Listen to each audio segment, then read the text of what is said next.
Cette fois, nous allons résoudre une inéquation logarithmique, mais dont la base du logarithme est comprise entre 0 et 1. Donc j'ai bien pris un logarithme en base 0,2 ou 1 cinquième. Donc ce qui veut dire que graphiquement, je suis censée travailler avec un logarithme décroissant. Et donc puisque c'est décroissant, pour un x1 plus petit que x2, on constate que l'image de x1 est bien plus grande que l'image de x2. Donc, quand je passe de l'antécédent à l'image ou de l'image à l'antécédent, donc que je passe du logarithme à l'expression en x, autrement dit, il va y avoir un changement de signe. Bon, je travaille avec une fonction logarithme, donc première étape de toute façon, les conditions d'existence. Conditions d'existence qui sont au nombre de 2, puisqu'il n'y en a pas spécialement sur les bases, mais x carré plus 4 doit être strictement positif, et x doit également être strictement positif.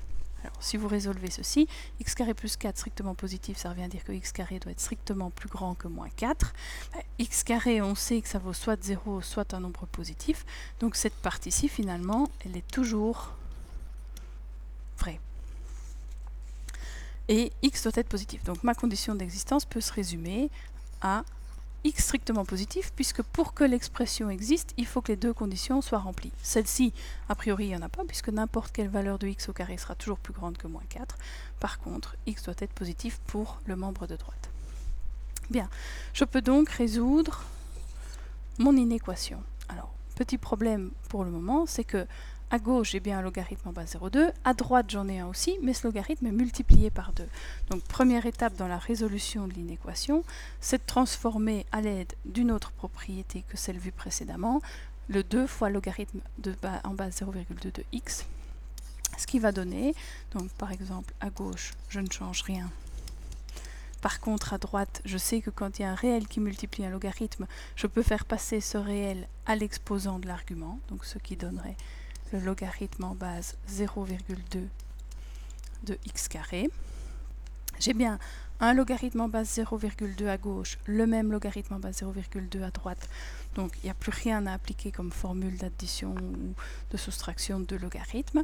Je peux donc appliquer la réciproque, qui est à savoir ici l'exponentielle normalement en base 0,2. Donc en tout cas, je travaille avec une fonction décroissante. Puisque cette fonction est décroissante, on a dit que le lien entre l'antécédent et l'image était un petit peu bouleversé, il y avait un changement de signe dans l'inéquation, et donc quand je décide de me débarrasser de ces logarithmes en base 0,2, eh bien, je dois penser ici immédiatement à changer le signe. Alors je vais le mettre en couleur.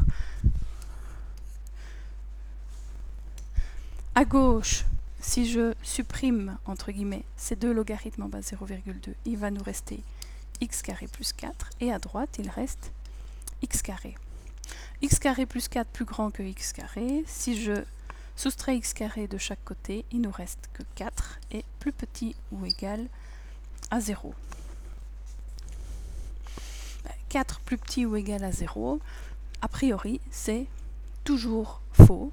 Et donc, bien que j'ai trouvé des conditions d'existence comme quoi les x devaient être positifs pour que l'expression existe, on constate que cette inéquation ne pourra jamais être vérifiée. Donc la solution est tout simplement impossible.